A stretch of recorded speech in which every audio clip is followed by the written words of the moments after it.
উত্তর নিতেন এবং যে জায়গাটায় সাহাবায়ে কেরামের তরফ থেকে প্রিয় নবীকে ইমানি মানে জাগরণে সহযোগিতামূলক বক্তব্য দেওয়ার দরকার, ওটাও ছোট কথায় সাহাবায়ে কেরাম বলতেন। আমরা বয়ান শুনবো সাহাবায়ে কেরামের পদ্ধতিতে, ইনশাআল্লাহ বলেন না ইনশাআল্লাহ আমার ভাইরা। তো আমার প্রিয় নবী যে মেহনত করলেন আল্লাহ ভোলা লোকদেরকে আল্লাহর সাথে জুড়িয়ে দেয়া, এই মেহনত করার পথে কত যে বাধা, কত যে বিপত্তি তাকে পোহাতে হয়েছে, এর কোনো ক্যালকুলেশন নাই, এর কোনো হিসাব নাই, এর কোন রকম পরিমাণ নাই। আর এই পরিমাণ তিনি চাপে পড়েছেন, এক পর্যায়ে তো তার ছাড়তে হয়েছে মক্কা, ছাড়তে হয়েছে মাতৃভূমি, ছাড়তে হয়েছে তার সব কিছু। শুধু কি তিনি একা না, একা না, তাকে যারা মেনেছে মনে প্রাণে অন্তরে আত্মায় মননে মস্তিষ্কে মানসিকতায় দিলের গহীন মনের আবেগ থেকে তাদেরকেও সব ছাড়তে হয়েছে। বন্ধু, এটা আমার চাপাবাজি না, এটা যে ইতিহাসের চরম বাস্তবতা। আপনিও টুকটাক ইতিহাস জানেন আলেমদের বয়ান থেকে কিংবা আমার প্রিয় নবীর লাইফ হিস্ট্রি পড়ে, কোন রকম বই ইত্যাদি ইতিহাস পড়ে পড়ে। যাই হোক, বলতেছিলাম এত পরিমাণে বাধা, এত পরিমাণে জুলুম আর অত্যাচার আমার প্রিয় নবীর উপর হয়েছে, এর কোনো সীমা রেখা নাই। দোস্ত, এরই ধারাবাহিকতায় আলেমরা, হক্কানি আলেমরা নবীদের ওয়ারিস, এক নবীর ওয়ারিস না, সব নবীর ওয়ারিস। এটা আমার প্রিয় নবী বলে গেছেন পরিষ্কার করে। হাদিসটা সহিহ বুখারীতে এসেছে, মুসলিম বর্ণনা করেছেন, আবু দাউদ, নাসাই, তিরমিজি এরাও বর্ণনা করেছেন। আপনার সিহা সিত্তা ছাড়া অন্যান্য হাদিসের কিতাবেও এই হাদিসটি এসেছে, ইন্নামাল উলামা ওয়ারাসাতুল আম্বিয়া ওয়া ইন্নামাল আম্বিয়া লাম ইউরিসু দিনারা ওয়ালা দিরহামা ওয়া ইন্নামা ওয়ারাসুল ইলমা ফামান আখাযাহু আখাযা বিহাজ্জিন ওয়াফির। পয়গম্বর বলেন, সমস্ত হক্কানি আলেমরা নবী রাসূলদের ওয়ারিস না, শুধু আমার ওয়ারিস, সব নবীদের ওয়ারিস না, শুধু ইব্রাহিম নবীর ওয়ারিস, সব নবীদের ওয়ারিস না, শুধু ইউনুস ইউশার ওয়ারিস, সব নবীদের ওয়ারিস না, শুধু ঈসা মুসার ওয়ারিস, সব নবীর ওয়ারিস না, শুধু ইউসুফ ইয়াকুব ইদ্রিসের ওয়ারিস, সব নবীর ওয়ারিস না, শুধু ইউশা শামউয়েল শামউনের ওয়ারিস, সব নবীর ওয়ারিস। এর মানে 1,02,24,000 নবী রাসূল সকলের ওয়ারিস হক্কানি উলামায়ে কেরাম। সুবহানাল্লাহ, জোরে বলবেন না? এখন নবী রাসূলদের যে সিস্টেম ছিল দাওয়াতি মিশন পরিচালনায়, যেই অবস্থা, যেই কঠিন পরিস্থিতি পোহাতে হয়েছে, ওই ওয়ারিস সূত্রে ওলামায়ে কেরামদেরকেও সেটা পোহাতে হয়েছে। রিসেন্টলি যেটা হয়েছে আপনারা জানেন যে ওলামায়ে কেরাম দ্বীনি জিম্মাদারি পালন করার পথে, জাতিকে সহি লাইনে দ্বীনি গাইডলাইন করার পথে বাধার মুখোমুখি হয়েছেন। একটা চরম ধান্দাবাজ, একটা চরম ধান্দাবাজ, মানে লেবাসের অন্তরালে যারা ঠকবাজ, মানুষকে প্রতারণা দেয়। মানে গায়ে জুব্বা আছে, মাথায় পাগড়ি আছে, হাতে তসবিহ আছে, পাগড়িও কম নাই, মানুষকে আল্লাহর পথে ডাকে, সকাল সন্ধ্যায় নিজে খায়, নিজের পরে মানুষকে ডাকে। না হয় এদের নামটা পরিষ্কার আমি আপনাকে বলি, ইন্ডিয়ার মৌলানা সাদ সাহেবকে অনুসরণ করে একটা গ্রুপ হয়েছে, এদেরকে সাদিয়ানি বলা হয়। কথা কয় না, সাদিয়ানি আর ইতাআতি বলা হয়। ওই সমস্ত লোকদের দ্বারা ওলামায়ে কেরাম এই দ্বীনি জিম্মাদারি পালনের পথে অনেক বাধার মুখোমুখি হয়েছেন। শুধুই কি বাধা না, শুধুই বাধা না, অনেক ষড়যন্ত্রের মুখোমুখি হয়েছেন, অনেক খলচাতুরির মুখোমুখি হয়েছেন। যখন ওলামায়ে কেরাম উম্মতকে বোঝাতে চায় যে দেখেন ওদের সাথে যাবেন না, মিসইউজ হবেন, ওদের সাথে যাবেন না, ভুল ইনফরমেশন হবে, ওদের সাথে যায়েন না, বিপদগামী হবেন, ওদের সাথে যায়েন না, জাহান্নামী হবেন। এরা বলে কেন কেন কেন জাহান্নামী হব? ওরাও তো আল্লাহর কথা বলে, ওরাও তো রসুলের কথা বলে, ওরাও তো কোরআনের কথা বলে, ওরাও তো আখিরাতের কথা বলে, ওরাও তো হাদিসের কথা বলে, ওরাও তো নামাজ কালামের কথা বলে, ওরাও তো ভালো পথে চলার কথা বলে। এই যে জায়গাটা আলেমরা চাচ্ছে জাতিকে এদের ভ্রান্তি বুঝাতে, আর জাতি এদেরকে মোটা মোটা শিরোনামে জবাব দিচ্ছে।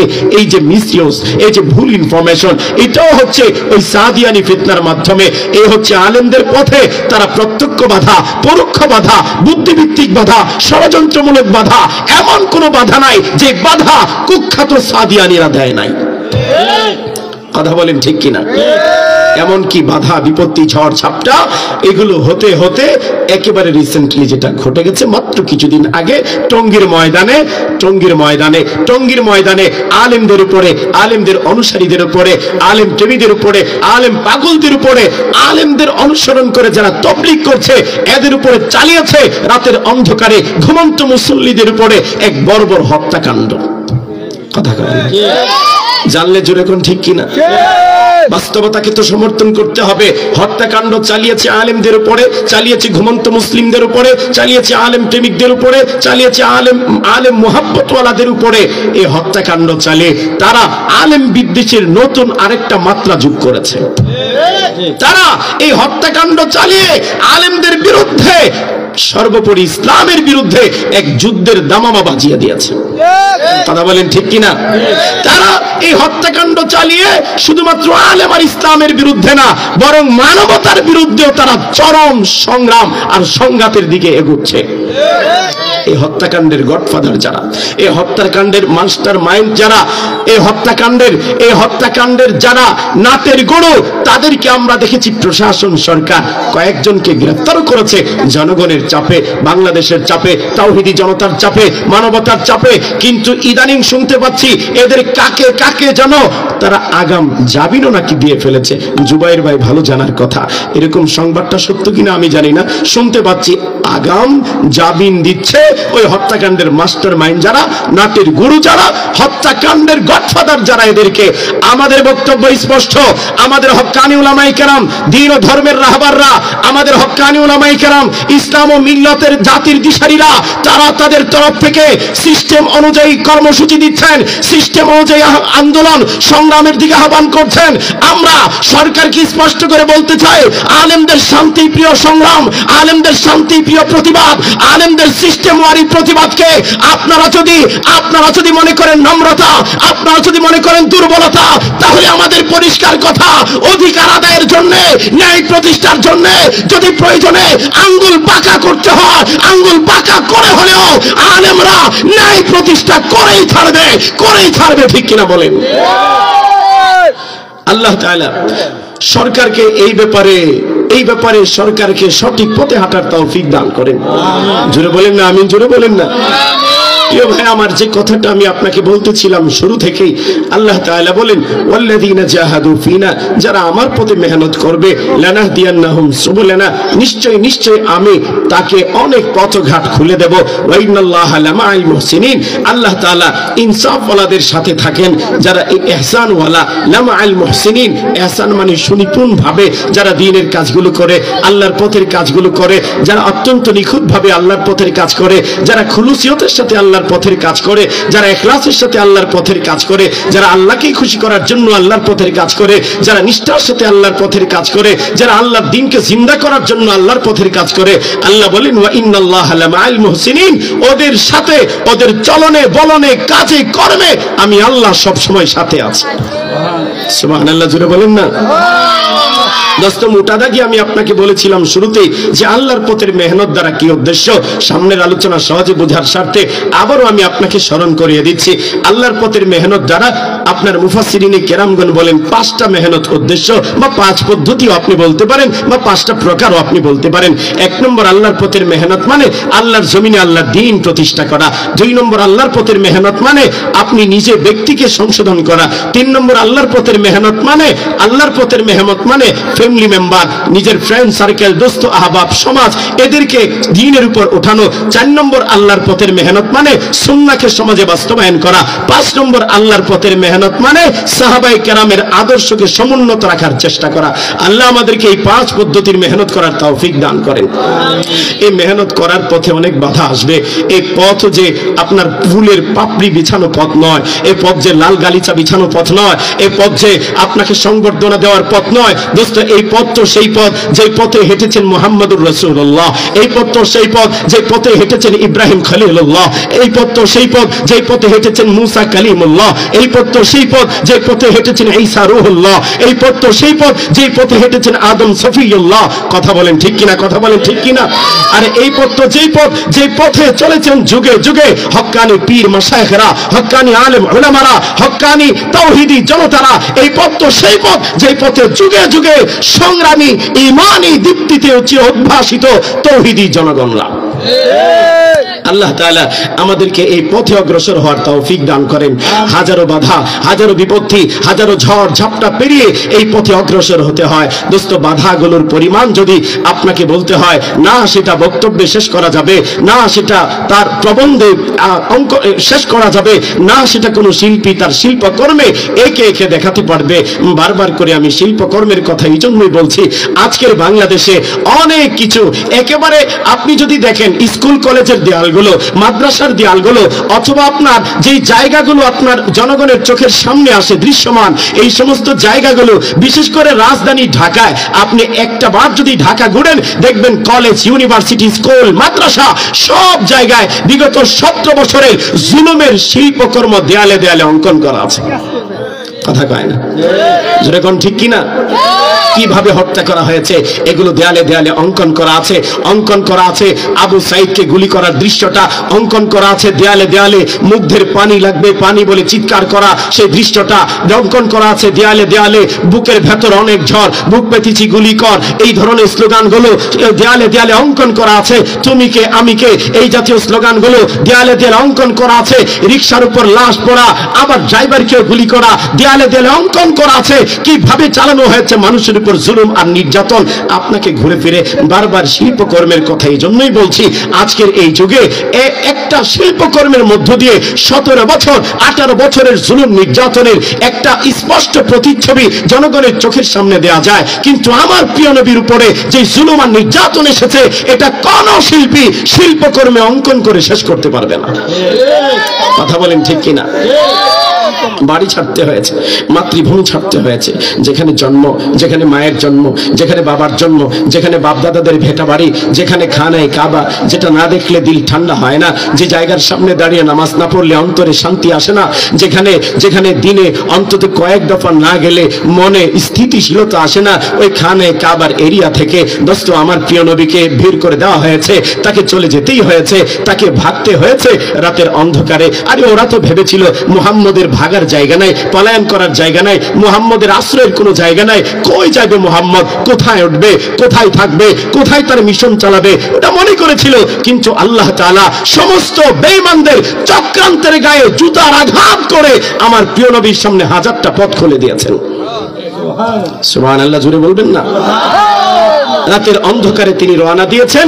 ওদিক থেকে পিছনে আবু জাহাল ও তার দূষররা ওরা লেলিয়ে দিয়েছে বকাটেদেরকে, জওয়ানদেরকে, তরুণদেরকে, ইয়ংদেরকে, এবং ঘোষণা দিয়েছে মুহাম্মদকে যদি ধরে জ্যান্ত আনা যায় এত পরিমাণে গিফট করা হবে।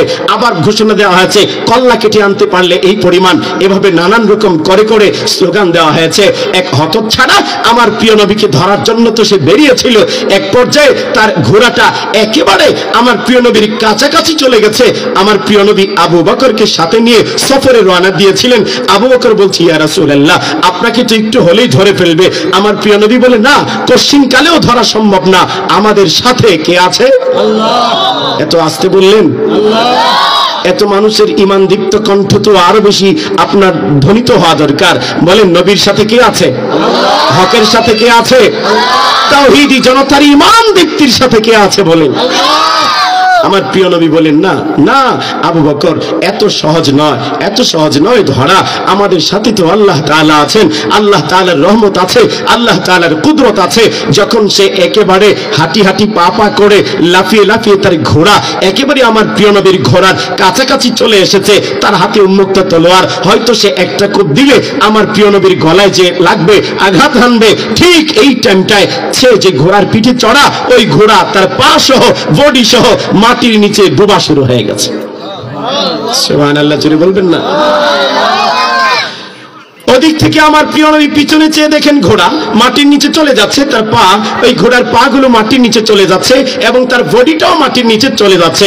সেই সুরাকা আমার প্রিয় নবীকে আহ্বান করছে, মুহাম্মদ, আমি বুঝিনি, না বুঝে অগ্রসর হয়েছি, আমি তোমাকে চিনিনি, না চিনে অগ্রসর হয়েছি, আমি তোমার মান মর্যাদা ভ্যালু অনুমান করতে পারিনি, না করে অগ্রসর হয়েছি, এবারের মতো আমাকে মাফ করে দাও না, দাও না মুহাম্মদ, মাফ করে দাও না। আল্লাহকে বলো না আমাকে যেন এইবারের মতো মাফ করে দেয়, তাহলে আমি সেকেন্ড বার আর তোমার পিছে যাব না, পিছু পিছু ছুটবো না। আমার প্রিয় নবী আল্লাহকে বললেন, আল্লাহ, সুরাকাকে এইবারের জন্য মাফ করে দাও না। নবীর কথায় আল্লাহ তাআলা সুরাকাকে মাফ করে দিলেন, আর সুরাকার ঘোড়া মাটির নিচ থেকে আবার উঠে এসেছে। একটু পরে সে মনে মনে ভেবেছে কি জানেন, যে যেই জায়গাটা আমার ঘোড়া তার পা মাটির নিচে দেবে গেছে, মনে হয় জায়গাটা নরম ছিল। আরবের জায়গা সে কি নাকি আবার নরম হয়। আর এটা কি এখানে আদর্শ শান্তি পরিষদ যুব সমাজের যে এরিয়া কামালপুর বা মাসিমপুর, এই যে অঞ্চলটা ভবানীপুর, এখানের কাদা মাটির মতো আপনার মক্কার মাটি বা মদিনার মাটি না। ওই মাটি তো মাটি না, সেটা তো পাথর। ওর দফায় দফায় পাথর, এর নিচে নিচে পাথর, এত বিস্তীর্ণ পরিমাণে পাথর। মদিনার একটা এরিয়াকে হাররা বলা হয়, মানে হাররা অর্থ হলো ছড়ানো ছিটানো পাথর। মানে এই পরিমাণে ছড়ানো ছিটানো, আপনারা দেখবেন ওই জমি জামাতে ধান গাছ লাগানোর আগে এই ধানের চারা চাষ করার জন্য জ্বালা ফেলাতে হয়, ওটাকে জ্বালা খাটা বলা হয়, আমরা আমাদের গ্রামে বলি আর কি। তো যখন আপনার ধানের চারা, মানে যে ধান আপনি ফেলাবেন, ওই ধান থেকে জ্বালা উঠানোর জন্য, চারা উঠানোর জন্য এই ধানগুলোকে যখন ছড়িয়ে ছিটিয়ে ফেলানো হয়, ওই চাইলে দেখা যায় যে পুরাটাই ধান ছড়িয়ে আছে, ছিটিয়ে আছে। মদিনার বিস্তীর্ণময় একটা এলাকা হাররা, মনে হয় যেন পাথরকে এভাবে ফেলে রাখা হয়েছে। আমি ওই এরিয়ার, মানে মদিনা ইউনিভার্সিটির একজন গবেষক, উনি আবার আপনার ল্যান্ডের উপর খুব ধারণা এবং ভৌগোলিক জ্ঞান তার খুব বেশি। তারে জিজ্ঞেস করলাম যে মদিনা এবং এর চারপাশে যে পাথরগুলো দেখতে পাচ্ছি কি পরিমাণে হবে। ভদ্রলোক আমাকে অনেক কিছু বুঝিয়েছে ভৌগোলিক ভাবে। এক পর্যায়ে সে আমাকে বলছে, হুজুর, যদি মদিনা শরীফের আশপাশের যে পাথরগুলো, মদিনায় যদি কোনো ফল ফসল না হয়, মদিনার মানুষের যদি কোনো খাবার না থাকে, কোনো চাকরি না থাকে, কোনো পেশা না থাকে, আর মদিনার চারপাশের এই পাথরগুলো যদি বিক্রি করে করে মদিনার মানুষ চলতে চায়, 1000 বছর শুধু পাথর বিক্রি টাকা দিয়ে চলতে পারবে। এত আস্তে কইলেন সুবহানাল্লাহ। এই বরকত দিয়েছেন কে? দিয়েছেন কে?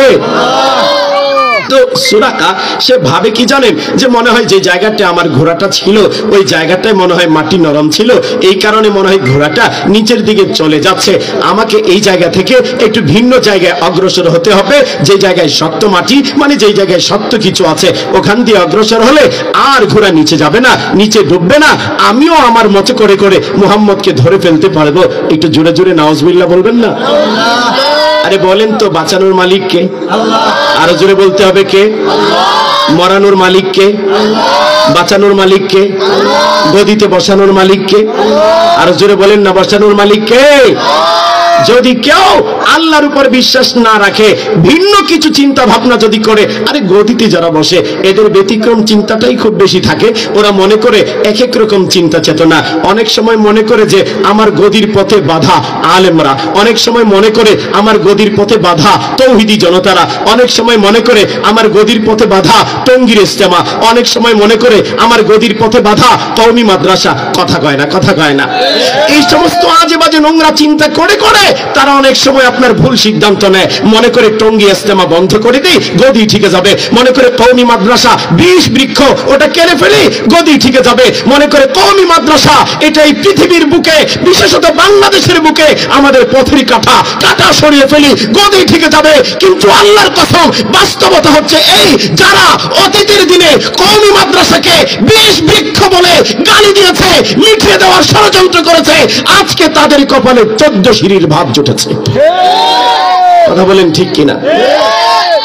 আপনাদের অসুবিধা হচ্ছে? আমি আর খুব বেশি সময় আপনাকে কষ্ট দেব না, আর 3-4-5 মিনিট বড় জোর আপনাকে কষ্ট দেব। এরপরে ইনশাল্লাহ আমি আমার কথাটা শেষ করে নেব। আমাকে আরো ভিন্ন 2 জায়গায় যেতে হবে, এজন্য 4-5 মিনিটই মূল কথাটা আমি আপনাকে বোঝাচ্ছি। যে আলোচনাটা আমি আপনাকে শুরু করেছিলাম, ওই যে সুরাকা, এই সুরাকা এ বেচারা বলছে কি জানেন, যে যেই জায়গাটায় আমার ঘোড়া ডুবে গেছে, মনে হয় মাটিটা অনেকটা কাদা মাটি, নরম, এজন্য হয়তো এখানে ডুবে গেছে। আমি একটু ভিন্ন পথে হাঁটি, তাহলে হয়তো মুহাম্মদকে ধরা যাবে এবং তার কল্লাও আনা যাবে, অথবা তাকে আস্ত জ্যান্ত ধরা যাবে। একটু জোরে নাউজুবিল্লাহ বলবেন না? আরে এত সোজা কথা, মুহাম্মদকে ধরা, মুহাম্মদের কল্লা কাটা, মুহাম্মদকে আস্ত আর জ্যান্ত ধরে আনা। আরে যার সাথে 24 ঘন্টা থাকে আল্লাহ তাআলার তরফ থেকে হাফেজা মালায়েকা, হিফাজতকারী ফেরেশতারা, যার ডানে বামে চতুর্দিকে, আরে তোমাদের ডান পাশে পুলিশ থাকে বড়জোর, বাম পাশে পুলিশ থাকে, কিংবা প্রটোকল হিসাবে সেনাবাহিনী থাকে, অথবা বিশেষ কোনো ফোর্স থাকে, আমার প্রিয় নবীর চতুর্দিকে 24 ঘন্টা আসমানি ফেরেশতা থাকে। সুবহানাল্লাহ জোরে বলবেন না? তাকে নাকি ভিন্ন পথে যে ধরে ফেলবে, ভিন্ন পথে যে তার কল্লা কাটবে কিংবা আস্ত আর জ্যান্ত নবীজিকে খাচিয়ে ফেলবে। দোস্ত সে ওই চিন্তা, নোংরা চিন্তা অনুযায়ী সে ভিন্ন পথে হাঁটছে আমার নবীকে ধরার জন্য।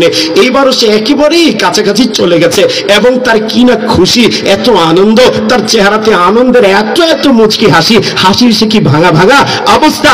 এবার মুহাম্মদকে ধরবে, আর ধরে দিতে পারলে আবু জাহেলদের কাছ থেকে মোটা অঙ্কের একটা গিফট সে পাবে।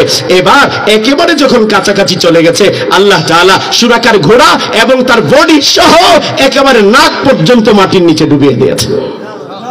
একটুখানি বাকি, নাকটা শ্বাস কোন রকম আসি আর যায়। এই অবস্থায় সে কোন রকম, আরে মুরগি যখন জবাই করা হয় মুরগি, তখন একেবারে দম বের হওয়ার আগে ক্যাগলা ক্যাগলা একরকম একটু একটু করে আওয়াজ হয়। তো এইরকম চাপা চাপা আওয়াজে সে মোহাম্মদকে ডাকছে, ইয়া মোহাম্মদ, ইয়া মোহাম্মদ, ইয়া মোহাম্মদ, হে মোহাম্মদ একটু তাকাও না, তোমার দিল কি দয়া হয় না, তোমার মনে কি একটুখানি দয়া, একটুখানি মেহেরবানি তোমার হৃদয়ে কি জাগে না? আরে আমি না হয় ভুল করেই ফেললাম, তুমি তো রাহমাতুল্লিল আলামিন, নবীকে ওয়াজ করে বুঝায়, আমি না হয় ভুল করেই ফেললাম, আরে তুমি তো দয়ার সাগর, আমি না হয় ভুল করেই ফেললাম, আরে তুমি তো আমাদের প্রতি খুব বেশি দয়ালু, একটু দয়া করো না, আমার না হয় ভুল হয়ে গেছে, মিস্টেক হয়ে গেছে, আমি ভুল স্বীকার করছি তো মোহাম্মদ, আর জীবনে এই ভুল আমার হবে না, দ্বিতীয়বারের মতো আমাকে মাফ করো না। দোস্ত আমার প্রিয় নবী আল্লাহ তাআলাকে বলে, আল্লাহ একটা বান্দা তো দ্বিতীয়বার ভুল করতেই পারে, তৃতীয়বারও ভুল করতে পারে, আল্লাহ তুমি মেহেরবানি করে তাকে মাফ করে দাও এবং মাটির এই ধরা থেকে, ধরপাকড় থেকে তাকে তুমি রেহাই দিয়ে দাও। সুবহানাল্লাহ বলবেন না? এই না ছিল রাহমাতুল্লিল আলামিন। এবার সুরাকা ইবনে মালিক সে ঘুরে গেছে, ফিরে গেছে আমার প্রিয় নবীর পিছু পিছু, আর সে ছোটেনি, চলে গেছে সে তার ওই যে মহলে, যে মহলে আছে গ্রুপ লিডার, যে মহলে আছে আপনার অন্যায়ের গডফাদার, যে মহলে আছে তাদের শয়তানি তত্ত্ব তাজের মূল নায়ক, যেখানে আছে তাদের নাটের গরু আবু জাহাল, উতবা, সাইবা, আবু লাহাব সহ ওই সমস্ত লোকেরা একেবারে সোজা সাপটা দারুন নাদওয়ার ভেতরে ঢুকে গেছে। আর বলছে, আবু জাহাল আমিও মুহাম্মদের পিছু ছুটে সফল হইনি, তোমরাও পারবে না, বরং আমি প্রস্তাব করছি তোমাদেরকে, মুহাম্মদের পিছে যেভাবে লেগেছো সফল তো হবেই না, তোমাদের জিন্দেগি পুড়ে যাবে, লাইফ বরবাদ হয়ে যাবে, মিশন নষ্ট হয়ে যাবে, তোমরা একেবারে নেস্তেনাবুদ হয়ে যাবে, বরং তওবা করো, মুহাম্মদের কলেমা পড়ে মুসলমান হয়ে যাও। সুবহানাল্লাহ বলবো না? ওরা সুরাকার কথায় বিস্ময় প্রকাশ করে বলে, সুরাকার কাঁধে জিন চড়েছে, অথবা তার মাথায় মনে হয় নতুন করে কোনো একরকম ডিস্টার্ব তার মাথায় হয়েছে, এজন্য বুঝি সে আজে বাজে কথাগুলো বলছে। আমার প্রিয় নবী সাল্লাল্লাহু আলাইহি ওয়াসাল্লাম গেলেন সোজা সাপটা। এরপরে লম্বা ইতিহাস, সেই ইতিহাসটা না হয় আমি এই জায়গাটায় একটুখানির জন্য রেখে দিলাম। একবারে মদিনায় ঢুকার অবস্থাটা আমি আপনাকে বলি। আমার নবী যখন ঢুকছেন মদিনাতে ঢুকার আরো কয়েক কিলোমিটার আগে তিনি দেখেন যে দুপাশে, ডানে বামে দুপাশে মদিনার ছোট ছোট বাচ্চারা, কচি কাঁচা শিশু কিশোররা এরকম কাতার ধরে দাঁড়িয়ে দাঁড়িয়ে আমার প্রিয় নবীর জন্য, নবীজির আগমনে আনন্দের গান তারা গাচ্ছে। আমার প্রিয় নবীর আগমনে তারা কি শিল্প কণ্ঠে, তারা কি চমৎকার কণ্ঠে, তারা কি সুললিত কণ্ঠে, তারা কি মধুময় কণ্ঠে, তারা কি মাধুর্যময় কণ্ঠে, তারা কি আবেগময় কণ্ঠে, তারা কি স্নেহময় কণ্ঠে, তারা কি মায়াময় কণ্ঠে আমার নবীকে সাদর স্বাগতম জানাচ্ছে। সুবহানাল্লাহ বলবেন না? আমার প্রিয় নবীজি চোখের পানি ছেড়ে ছেড়ে এই কচিকাচা বাচ্চাদের মাথায় হাত বুলিয়ে বুলিয়ে বলছেন, আমাকে যে আমার মাতৃভূমি থেকে, আমার অঞ্চলের লোকেরা, আমার ব্লাড রিলেশনের লোকেরা, আমার আত্মীয় স্বজনরা যারা আল্লাহতে বিশ্বাস রাখে না, যারা আখিরাতে বিশ্বাস রাখে না, যারা পরকালে বিশ্বাস রাখে না, যারা কোরআন কিতাবে বিশ্বাস রাখে না, ওরা আমাকে বের করে দিয়েছে, তোমরাও কি আমাকে নেক্সট বের করে দেবে? ভবিষ্যৎ কি আমার এরকমই হবে? তোমরাও কি বের করে দেবে? এই শিশু কিশোররা চোখের পানি ছেড়ে বলে, না, তালা আল বদরু আলাইনা মিন সানিয়াতিল বদাই ওয়াজাবা শুকরু আলাইনা মাদা লিল্লাহি দাই। আরে কত লম্বা চওড়া কবিতা। ওরা বলেন কি আপনি, আপনাকে আমরা বের করে দেব মানে? আপনাকে পেয়ে তো আমরা আকাশের চাঁদ পেয়েছি। সুবহানাল্লাহ বলবেন না? দোস্ত আমি বলেছিলাম আপনাদেরকে, ওয়াল্লাযিনা জাহাদু ফিনা, যারা আমার পথে মেহনত করে, মানে আল্লাহর পথে যারা মেহনত করে, আল্লাহর পথ মানে এক নম্বর হচ্ছে আল্লাহর জমিনে আল্লাহর দ্বীন প্রতিষ্ঠার পথ। আমরা আল্লাহর জমিনে আল্লাহর দ্বীন প্রতিষ্ঠার মেহনত করব ইনশাআল্লাহ, জোরে বলেন। 2 নম্বর আল্লাহর পথের মেহনত মানে নিজের লাইফ সংশোধনের মেহনত। 3 নম্বর আল্লাহর পথের মেহনত মানে ফ্রেন্ড সার্কেল, দোস্ত আহবাব, আশপাড়শিকে সংশোধন করার মেহনত। 4 নম্বর আল্লাহর পথের মেহনত মানে নবীর সুন্নাহকে সমাজে বাস্তবায়ন করার মেহনত। 5 নম্বর আল্লাহর পথের মেহনতের মানে সাহাবায়ে কেরামের আদর্শকে সমুন্নত রাখার মেহনত। আল্লাহ তাআলা আমাদেরকে এই 5 তরিকার মেহনত মনে প্রাণে, দিলে দিমাগে, অন্তরে, আত্মায় বিশ্বাসের সাথে আদায় করার মেহনতকে সামনে নেওয়ার তৌফিক দান করেন, বলেন আমিন। ওয়া মা আলাইনা ইল্লাল বালাগ। আসসালামু আলাইকুম ওয়া রাহমাতুল্লাহ। আলাউদ্দিন আইএমসি মিডিয়া, কুরআন হাদিসের কথা বলে, সত্যের দিকে আহ্বান করে। Alauddin IMC media.